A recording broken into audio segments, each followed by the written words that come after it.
y se hicieron a la mar. Pero mientras ellos navegaban, él se durmió. Y una violenta tempestad descendió sobre el lago, y comenzaron a hundirse y corrían peligro. Llegándose a Jesús, lo despertaron diciendo: Maestro, maestro, que perecemos. Y él, levantándose, reprendió al viento y las olas embravecidas, y cesaron, y sobrevino la calma. ¿Dónde está la fe de ustedes?, les dijo. Pero ellos estaban atemorizados, asombrados, diciendo unos a otros: ¿quién pues es este que aún los vientos y el agua manda y lo obedecen? Vamos a orar. Señor Dios, yo pido que nos des oídos para oír tu palabra, que podemos oír y comprender tu palabra. Tu Espíritu sea nuestro maestro, ayudándonos a entenderla, pero también ponga en nosotros la disposición de hacer tu palabra, de obedecerla, Señor. No estamos aquí solamente para aprender intelectualmente. No solo queremos información, queremos transformación en nuestra vida, en nuestro carácter, en nuestra persona, en nuestros hechos, Señor. Queremos obediencia a ti. Ahora, Señor, no solamente queremos creer, queremos confiar. Y pido, Dios, que nos ayudas. Pido esto en el nombre de Jesús. Amén. Quiero que noten que esta enseñanza no es un sermón, no es una prédica. Jesús no lleva a sus discípulos a un...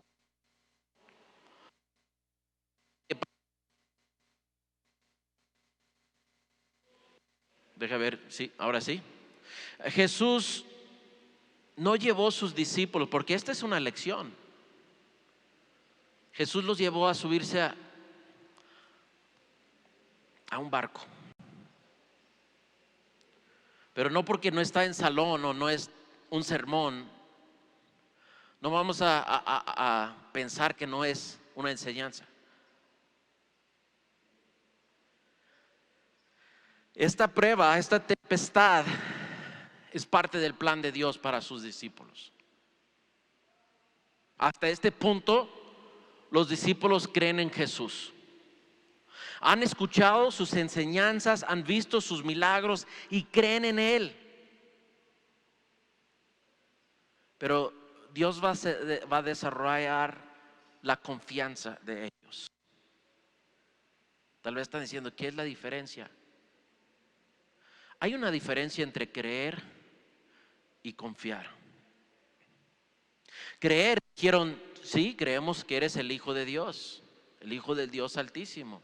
Creemos que tienes poder para sanar, para salvar, para resucitar a los muertos. Acuérdense, ellos ya vieron que Jesús resucitó al hijo de la viuda de Naín.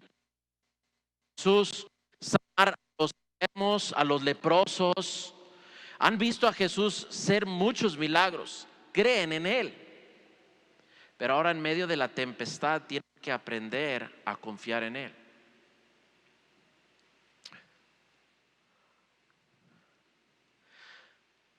Mucha de la carga del ministerio del pastorado no es de que si van a entender mi prédica. Estudio, preparo, hago mi bosquejo, medito en la palabra, oro para que Dios me dé una forma de enseñar la palabra sencillamente para que lo puedan comprender. Mi carga como pastor es pedir a Dios que en la tempestad aprendan a confiar en Él. Unas cosas podemos aprender a través de una lección, una enseñanza, una prédica. Pero hay ciertas cosas que tenemos que aprender por experiencia. Jesús habló y habló y habló a sus discípulos, les predicó la palabra de Dios, pero que faltaba que ellos confiaran en Él con su vida, con su destino eterno, que confiaran en su palabra. Y hermanos, hay muchas cosas que intento yo enseñarles verso a verso, capítulo a capítulo, pero yo sé que no lo van a comprender completamente hasta que pasen por la tempestad. La tempestad es una circunstancia que Dios planea para tu vida, para desarrollarte, para crecer tu confianza en Él. Y como pastor me arrodillo y digo: Señor, que no flaqueen su fe en medio de la tempestad. Padre, que puedes hacer tu voluntad en ellos en medio de la tempestad. Todos como cristianos pasamos por tempestades. Algunos de ustedes se encuentran actualmente en medio de una tempestad. Algunos de ustedes acaban de salir de una tempestad y están como que, ¿qué pasó? Y algunos de ustedes el día de mañana va a empezar una tempestad. Y quisiera, en mi carne, en mi persona, en mi emoción, digo: Señor, guárdalos de las tempestades. Padres también me entienden, ese es el mismo corazón. Un padre ve a sus hijos y dice: Señor, guárdalos del peligro, guárdalos de la tempestad de la tentación, guárdalos de la tempestad de las tribulaciones, de las pruebas, de las enfermedades. Yo he llorado con algunos de ustedes en medio de una tempestad con sus hijos. Y como padres queremos proteger, ¿verdad? Ustedes quieren proteger sus hijos, que no pasen ninguna enfermedad, ninguna prueba, ninguna tribulación. Y cuando llegan a la adolescencia, Señor, que no llegan esas tentaciones. Pero Dios es soberano y no solamente permita que lleguen las tempestades, sino que Él diseña esas tempestades para desarrollarnos. Y he visto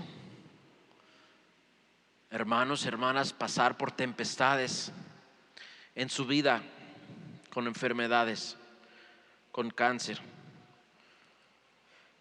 con pérdida de trabajo, pérdida de un ser querido, tempestades en el matrimonio, adulterio, mentira, desconfianza, tempestades con sus hijos pródigos que van hacia el alcohol, la droga o peores cosas también.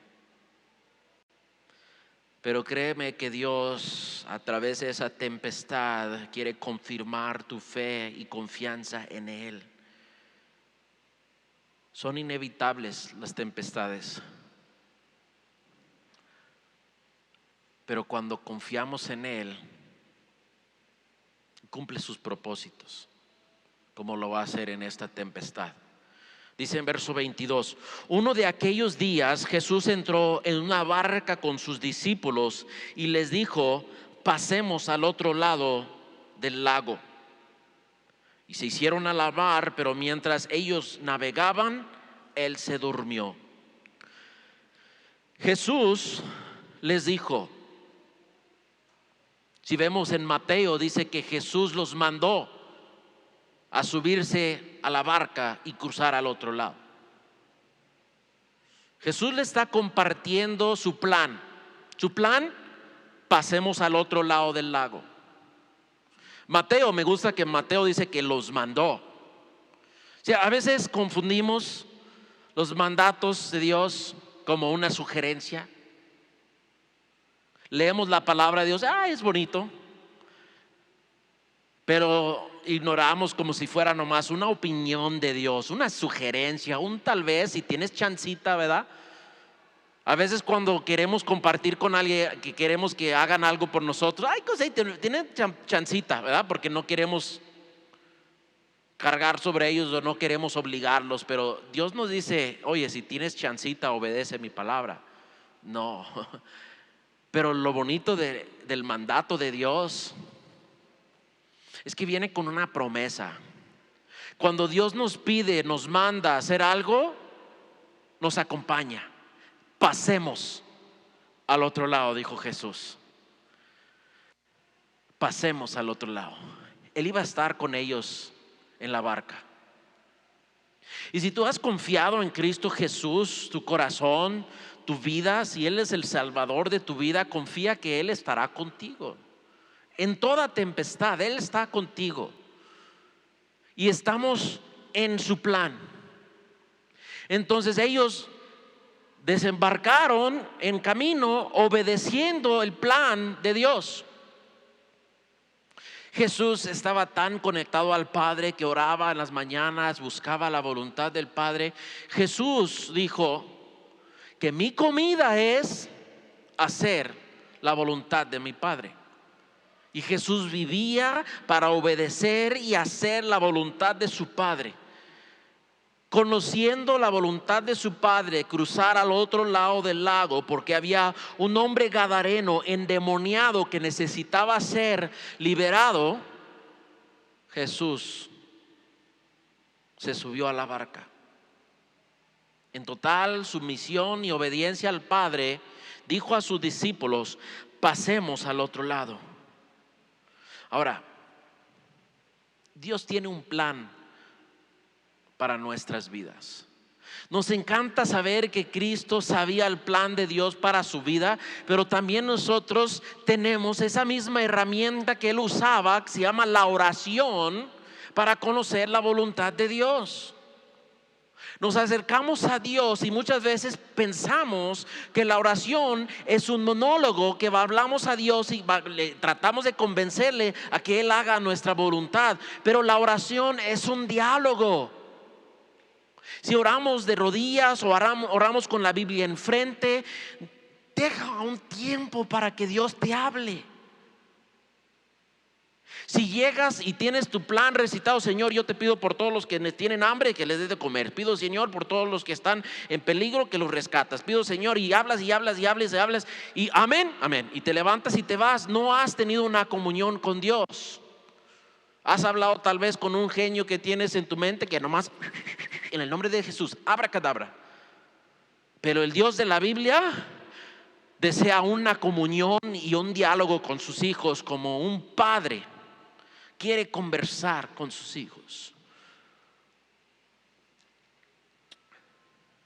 Dios desea dialogar con sus hijos para dar su instrucción, su plan.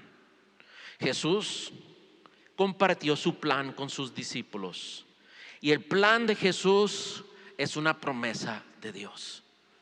Ahora, en este texto vamos a ver tanto la humanidad de Jesús como la divinidad de Jesús. Dice que Él entró en la barca y ¿qué hizo?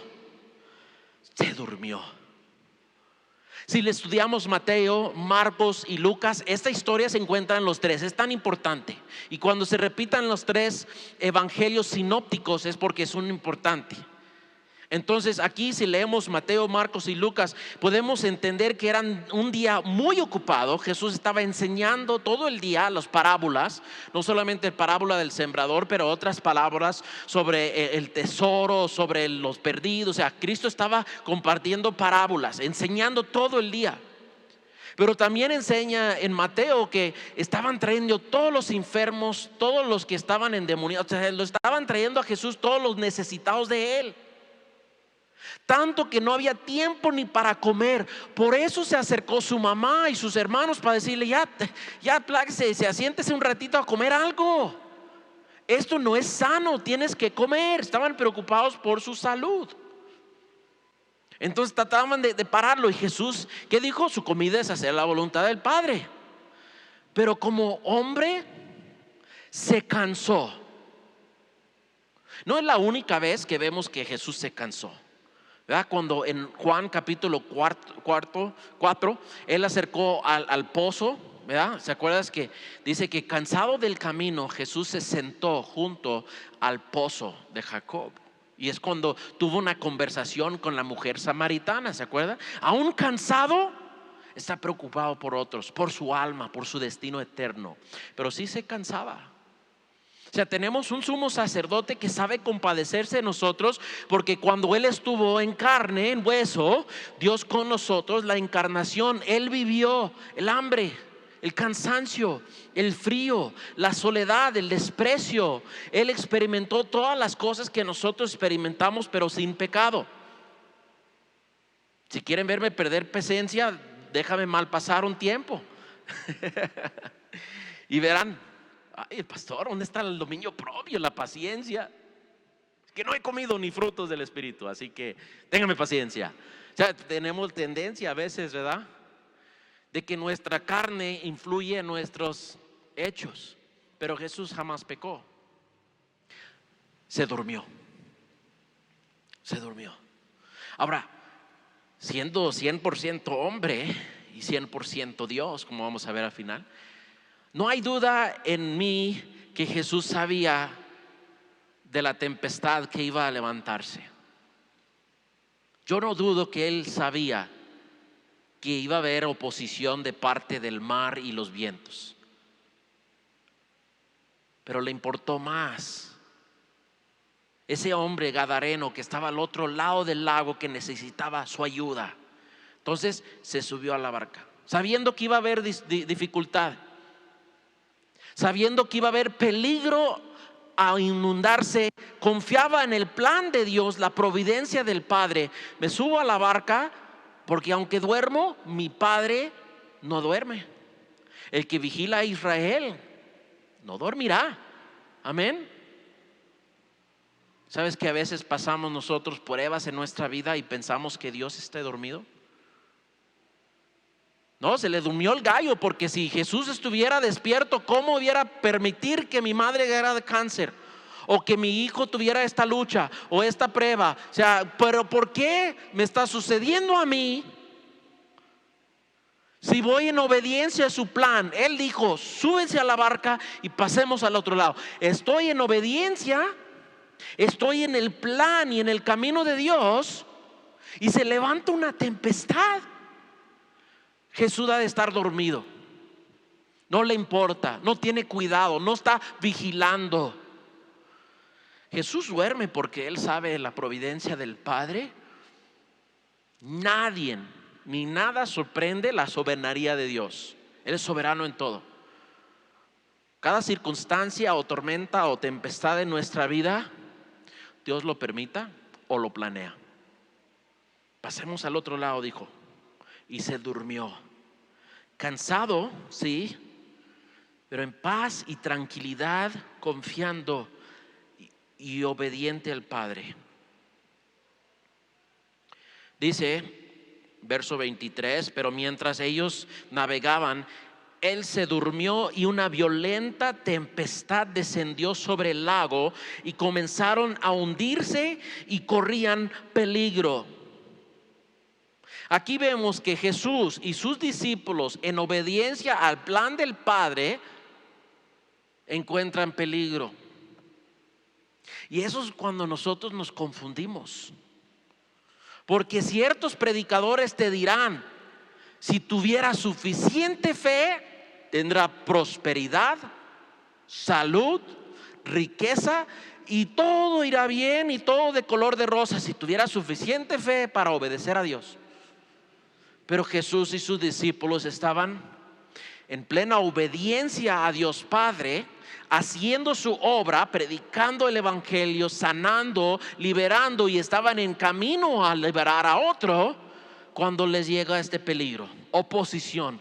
Hermanos, tenemos que estar conscientes que habrá peligro aún en obediencia al Señor. ¿Por qué? Porque existe un enemigo al reino de Dios. No podemos ser ignorantes a que hay un reino de tinieblas oponiéndose al reino de luz, al reino de Dios. Y cuando Jesús reprende al viento y las olas, nos da inclinación a que tal vez el enemigo estaba detrás de la tempestad. Eso es debate entre los teólogos. Si Dios planeó, pero yo no tengo problema de que El enemigo podía haber levantado la tempestad, pero Dios lo permitió. Aún el enemigo se sujeta completamente al plan de Dios. ¿No vimos eso en la vida de Job? La vida de Job, Dios tenía que darle permiso a que el enemigo atacara a Job, su familia, sus bienes, su salud. Dios le tenía que dar permiso en cada paso, porque no podía hacer ni levantar ni un dedo en contra de Job hasta que Dios le permitió. Entonces, Dios lo permitió. El diablo, lo que él diseña para destruirnos, Dios lo puede usar para desarrollarnos. Si no lo tienen eso memorizado, memorízalo. El diablo intenta destruir, Dios intenta desarrollar. ¿A cuál me voy a someter? Porque a veces decimos, este es muy difícil. Mira, obediencia a Dios y viene este peligro. No, yo mejor me salgo de la barca. No, ya no quiero nada de esto. Ya no voy a la iglesia, ya no voy a leer. No, mejor a ver, dame la botella otra vez. O mejor me regreso a mi vida antes, o a la fiesta, o X o aquello. O yo aquí me quedo, yo no voy a hacer nada. Porque nos confundimos, porque no entendemos que sí, a veces esa tormenta, esa tempestad llega para corregirnos si estamos en desobediencia, o confirmarnos cuando estamos en obediencia. ¿Se acuerda qué pasó a Jonás? Jonás, Dios le dio instrucción: hoy vas a ir a Nínive, vas a ir a predicarles. No, yo no voy a eso. No. Dios le dijo: vas a ir. Entonces, ¿qué va? Va al puerto y dice: a ver, tienen un ómnibus para irme a Tarsis, tal vez a España, tal vez a otro lugar. No voy a Nínive. Entonces él agarra una barca al sentido contrario. ¿Y qué pasa en el camino? Una gran tempestad. También Jonás se durmió, aunque estaba en desobediencia. Entonces no podemos juzgar si estamos en obediencia o desobediencia. Él, estando en desobediencia, durmió. Y mucha gente están tranquilos en su desobediencia, pero Dios levanta una tempestad. No quedó dormido mucho tiempo. Los otros hombres lo levantaron, le dijeron: oye, estamos orando a nuestros dioses, ore a tu Dios, a ver cuáles de nuestros dioses nos salva. Dice: no, esto es mi culpa. Dijeron: ¿por qué? Dice: es que yo soy judío, sirvo a Jehová, pero es que voy en desobediencia. Y dijeron: pues hay que pedir a Dios que nos salva, ¿no? Y ahí van orando y orando y no. Entonces él dice: no, esta tempestad no va a parar hasta que me avientan de la barca. Y dijeron: no, y ahí van remando, tratando de salir por su propio esfuerzo, hasta que no, pues ni modo, para afuera. Esa tempestad Dios lo diseñó para corregir a Jonás, porque estaba en desobediencia. Jesús y sus discípulos en obediencia, Dios usó esta tempestad para confirmarlos. Va a confirmar la divinidad de Jesús delante de sus seguidores, pero Dios va a confirmar la fe y confianza de ellos en Él. Y terminan diciendo: ¿quién es este hombre que el mar y el viento le obedecen? O sea, ellos van a través de esta prueba, aprender a confiar en Jesús. La prueba que de la cual acabas de salir, o vas por entrar, o estás en medio de ello, puede ser porque estás en desobediencia a Dios y Él te quiere corregir. O puedes decir: ¿sabes qué, Dios? Yo me examiné, estaba en oración, Padre, estoy en obediencia, estoy haciendo tu voluntad. ¿Por qué? Confiar, porque Dios quiere confirmar tu fe, quiere afirmar tu confianza en Jesús, quiere llevarte más profunda en tu intimidad y confianza en Dios. Confía en Él. Y aquí es donde nosotros equivocamos, porque malinterpretamos lo que Dios está haciendo, o no queremos la lección. Y eso es donde muchas veces nosotros tenemos que aprender a orar y escuchar para saber qué hacer. Tal vez estás viendo a alguien que quieres, que amas mucho, que están pasando por una prueba. Puede ser que uno de tus hijos están pasando por una prueba. Tus padres tal vez, tu hermano, alguien que amas, están pasando por una tempestad. Y nuestro primer instinto es salvarlos, rescatarlos. Pero debemos de aprender a orar: Señor, confírmalos, fortalécelos en ti, Señor. Yo he compartido mi testimonio muchas veces. También he compartido que muchas veces Dios, queriendo corregirme, porque yo sí estaba en desobediencia, como hijo pródigo, corriendo, alejándome de Dios, y mis padres una y otra vez me tiraron una almohada para acoginar la caída, ¿verdad? En vez de dejar que Dios obrara en corregirme. Entonces, padres, ten cuidado.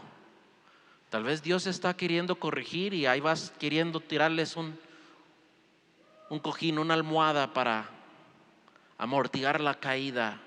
Lo que debes de permitir es que Dios ore mejor: Dios, deme sabiduría. ¿Qué estás queriendo cumplir? ¿Qué estás queriendo hacer?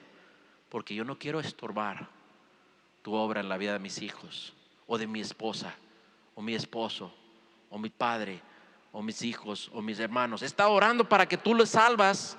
He estado orando para que tú les maduras en su fe. Entonces no impides que Dios obre en sus vidas.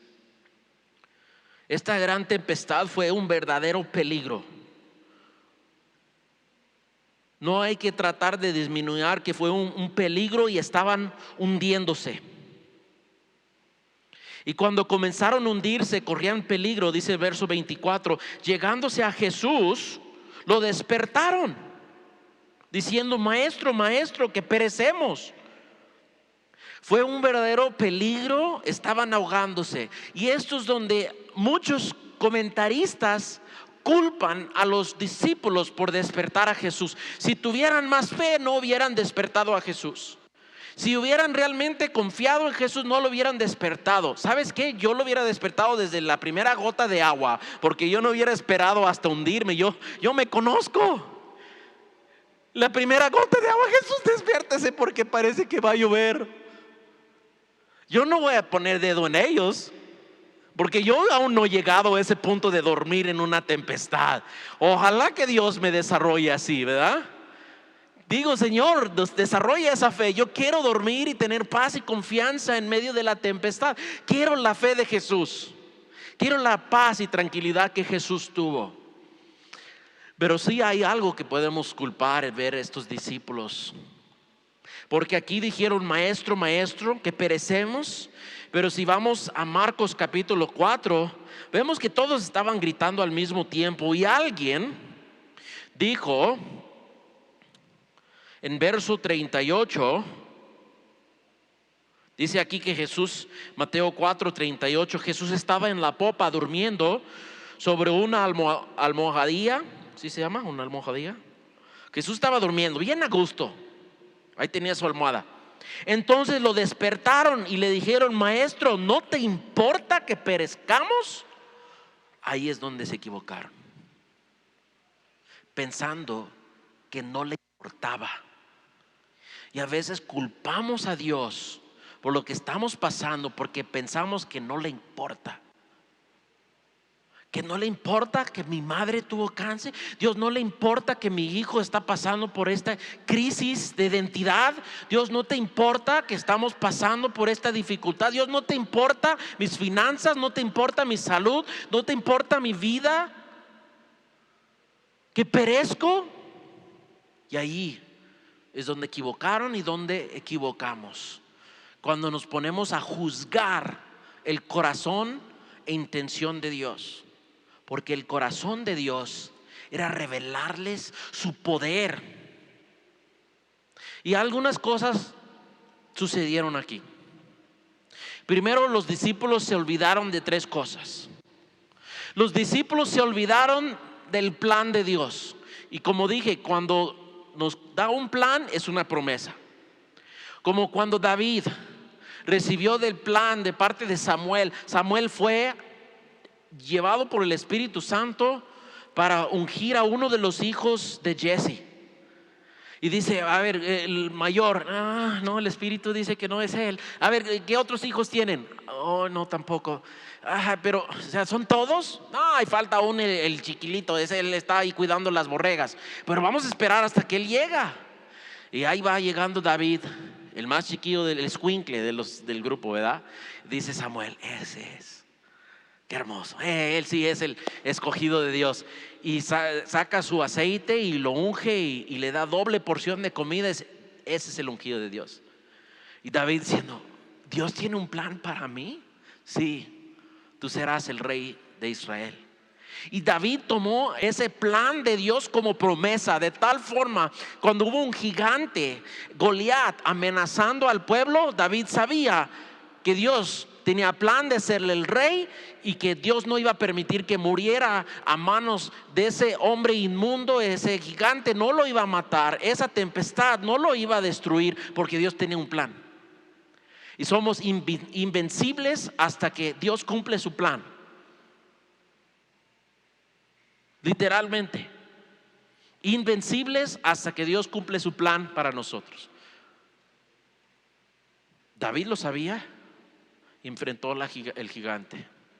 O sea, ellos aquí desconfiaban en que Dios iba a cumplir el plan para ellos.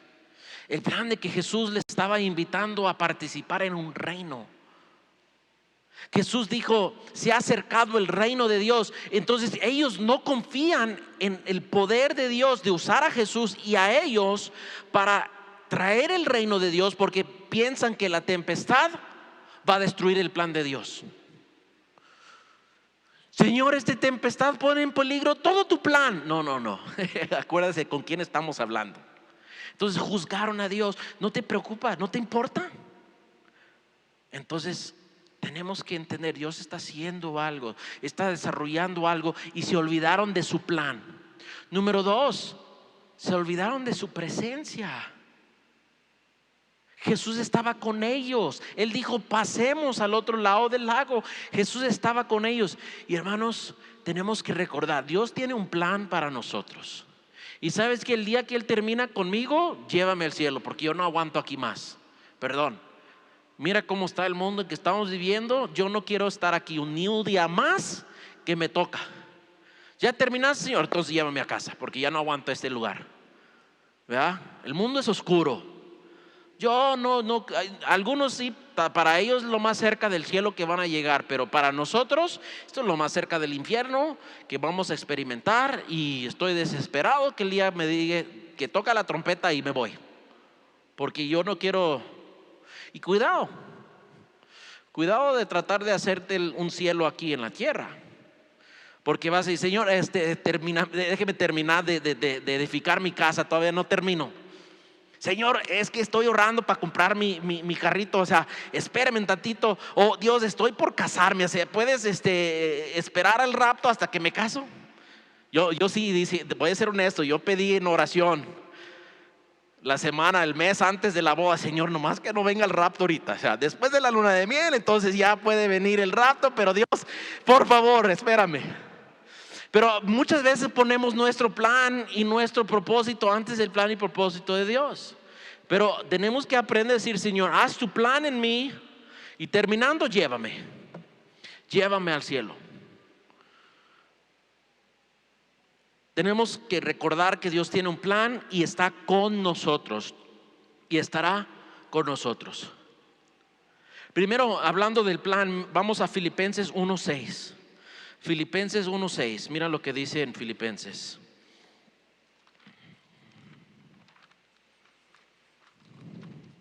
El apóstol Pablo dice, estoy convencido precisamente de esto, que el que comenzó en ustedes la buena obra, la perfeccionará hasta el día de Cristo Jesús. Dios comenzó la obra, es el autor y consumador de nuestra fe. Él empezó la obra, Él empezó un plan en tu vida. Ahora tal vez están pensando, bueno, yo Yo nomás me siento como una hoja en el viento. Yo no sé, Dios realmente tiene un plan para mí. Arrodíese y no se levanta hasta que Dios te revela un paso de su plan. Yo también a veces estoy exigente. Yo quiero que Dios me dé los 10 pasos de mi plan. Dios, deme el plan para 2024. De aquí a diciembre, yo quiero saber qué es lo que... No, a veces Dios dice, obedéceme en un paso y te da un poquito más. A veces nos da una visión. Como en 2011, yo recibí la visión de que Dios un día iba a querer usarme para poner una iglesia en Jerez, un Calvary en Jerez. Y lo sabía en 2011, no sabía cómo lo iba a hacer, no sabía cuándo lo iba a hacer, ni con quién. Pero ahora ya estoy viendo la visión realizada. Entonces Dios a veces nos da una visión, un sueño, algo que queremos lograr para Él. Y en ese camino de preparación, Dios me iba moldeando y como el alfarero me iba así, primero tienes que hacer esto, cambio y esto voy a hacer en ti, ¿verdad? Este fin de semana voy a una escuela, una conferencia, perdón, en Rosarito, de plantaciones de iglesia. Tal vez van a decir, pues pastor, ya plantaste una iglesia, ¿para qué ves una conferencia para plantar iglesias? No, es que yo voy a mandar a algunos de ustedes a plantar iglesias. Y en la plantación de iglesias han ayudado a formar un plan, una fórmula para preparar a alguien para ir a plantar iglesia. Entonces voy, Señor, envíame. Ya planté esta iglesia, pero ¿dónde más quieres plantar iglesia? En Zacatecas, Señor. Tenemos todo un estado, ¿verdad? ¿Dónde, Señor, quieres plantar más iglesias donde enseñan la Biblia verso por verso? ¿Verdad? Y si no puedo enviar a alguno de ustedes, tal vez me voy yo a plantar otra, no sé, lo que Dios hará. Pero Dios tiene plan y Él nos acompaña. Los discípulos se olvidaron de la presencia del Señor. Mira lo que dice en Hebreos 13:5. Hebreos 13:5. Y esta promesa es para todos nosotros. Dice: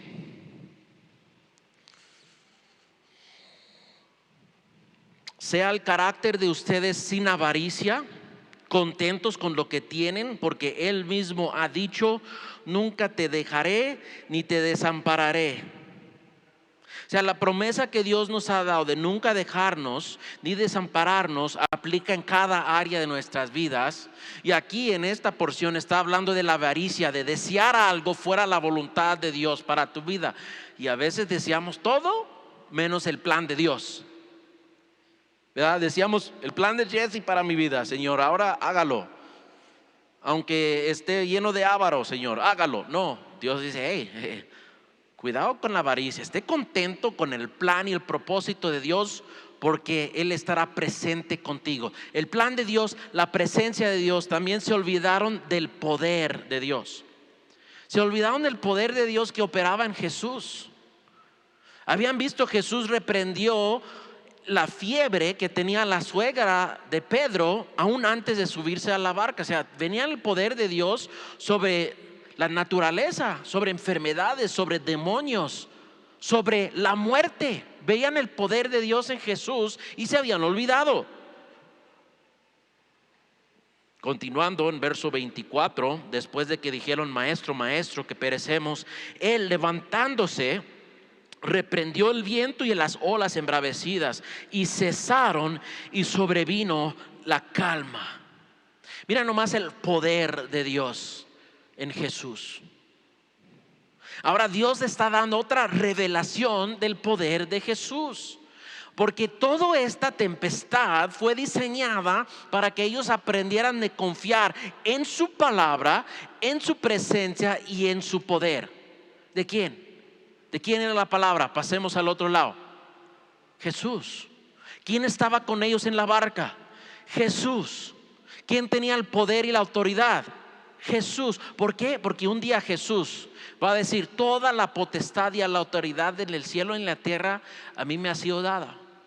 Así que vayan a todo el mundo predicando el evangelio, bautizando en el nombre del Padre, el Hijo, el Espíritu Santo, y enseñándoles a guardar todas las cosas que yo les he enseñado. Y estaré contigo hasta el fin del mundo. Entonces Cristo está preparando su confianza. Hermanos, Dios está desarrollando nuestra confianza, pero no es solamente para que volvamos a tener paz. Cristo calmó la tempestad, pero permitió la tempestad para que aprendieran a confiar en Él. ¿Por qué? Porque quería usarlos. Dios va a permitir o va a diseñar, planear una tempestad en tu vida porque quiere desarrollar tu fe para usarte. No solamente trata para que Dios te dé paz en tu vida. Yo siempre quiero paz en mi vida. Yo no quiero pasar por tempestad. Pero si una tempestad va a mejorar mi utilidad para Dios, gloria a Dios. No voy a decir que venga otra tempestad, pero gloria a Dios, porque las que he pasado me ha desarrollado para lo que Él tiene hoy. Así que ten confianza, padres. Si tu hijo o tu hija está pasando por una tempestad, una tentación, una tribulación, Dios los quiere usar.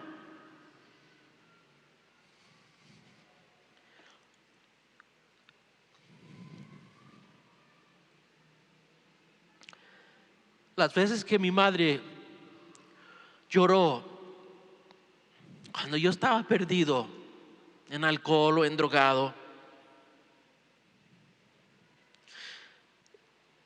yo quisiera haber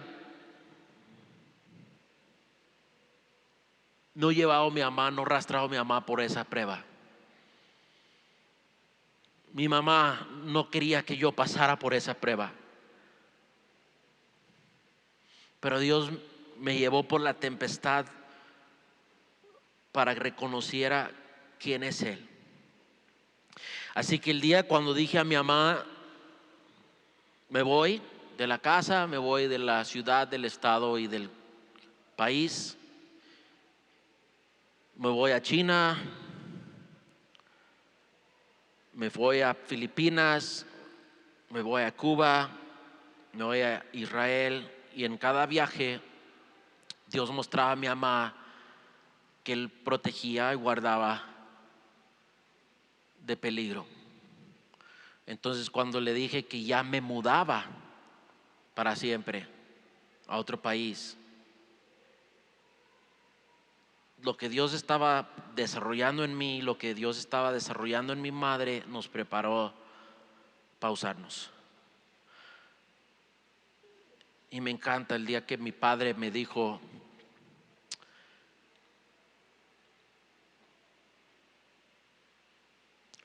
nomás quisiera poder acompañarte. Mi papá enfermo no podía cumplir su sueño en regresar a México, pero dijo, estaré orando por ti para que Dios haga su voluntad. Y yo sé que Dios estará contigo. Y la presencia de Dios es lo que da paz. Cuando se pone feo aquí, la presencia de Dios nos da paz. Dios tiene un plan, tiene un propósito y tiene poder. Dios, pon tu poder en nosotros y úsanos, porque hay más hijos pródigos como yo. Hay más hijos perdidos. Y sí, hace calor, el sol cala cuando estamos tocando puertas para evangelizar. Estamos queriendo estar enfrente del abanico en casa viendo televisión, pero cuando pasamos por la prueba y la tempestad, Dios quiere usarnos para atraer a otros a Él, para que puedan experimentar paz. Acuérdate, la promesa de paz eterno es en el cielo. Aquí experimentamos tempestad, calma. Tempestad, calma. Pero en el cielo, calma. Dice que el mar parece un vidrio de tan calmado que es el mar que está delante del trono de Dios. Aún no llegamos a la orilla de la eternidad, pero Cristo está con nosotros. Su presencia nos fortalece. Y Cristo dice en verso 25, ¿dónde está la fe de ustedes? Jesús En Mateo le dice hombres de poca fe, porque tenían poquita fe. Pero acuérdense, él dijo, con fe como una semilla de mostaza, ¿qué puede ser? Mover montañas. En Marcos Jesús les dijo, ¿no tienen fe? O sea, tenían fe, ¿eh? Y aquí Jesús les dice, ¿dónde está su fe? ¿Dónde? Ellos creían en Él, pero aún no confiaban en Él. ¿Qué es la diferencia? Que cumplirá su palabra, que su presencia lo acompañaba y que tenía poder sobre la tempestad. Hermanos, ahí es la confianza. ¿Dónde está su fe? Porque el temor y la fe no pueden coexistir en el mismo corazón. Y en ese momento sus ojos estaban puestos en las olas de la tempestad y su fe no estaba puesta en Jesús. Miedo ahoga la fe. Entonces Jesús dice, ¿dónde está su fe? Aquí es donde tienes que aplicar su fe. Aquí es donde tienes que confiar en mí. Y dice, ellos estaban atemorizados y asombrados, diciendo unos a otros, ¿quién pues es este que aún los vientos y el agua manda y obedecen? En la teología judía, solo Dios tiene poder sobre la tempestad y las olas. Así que para ellos la respuesta, ¿quién es este hombre? Este hombre es Dios. Y es lo que quería Dios enseñarles. Y la siguiente tempestad, hasta Pedro va a salir a caminar sobre las olas. Aunque no confió completamente, su confianza creció en Jesús. Vamos a orar. Señor Jesús, te doy gracias porque nos amas suficiente de permitirnos pasar por tempestades. Y esas tempestades, Señor, son parte de tu plan porque quieres usarnos. Y no solamente nos mandas a pasar por las olas, sino tú nos acompañas, y te doy gracias por la presencia que siempre nos acompaña, tu presencia, Señor. Y gracias porque nos muestras tu poder. Tú eres el que calma las tempestades. Tú nos acompañas, Señor, a hacer esas obras, tu poder obrando en nosotros, Dios, para tu gloria y honra. Y pido, Padre, por cada uno de los que están aquí, Señor, que las tempestades que tienes planeados para sus vidas, Señor, no les ahoga su fe. Que en la tempestad, Señor, se acuerden de tus promesas, de tu palabra, de tu plan. Que se acuerdan siempre de tu presencia, de acompañarlos. Y que no se olviden, Señor, de tu poder. Obra aquí, Señor, en tu iglesia. Haga tu voluntad, Señor, en nuestras vidas, para que puedas hacer tu voluntad a través de nuestras vidas. Pido esto en el nombre de Jesús. Amén.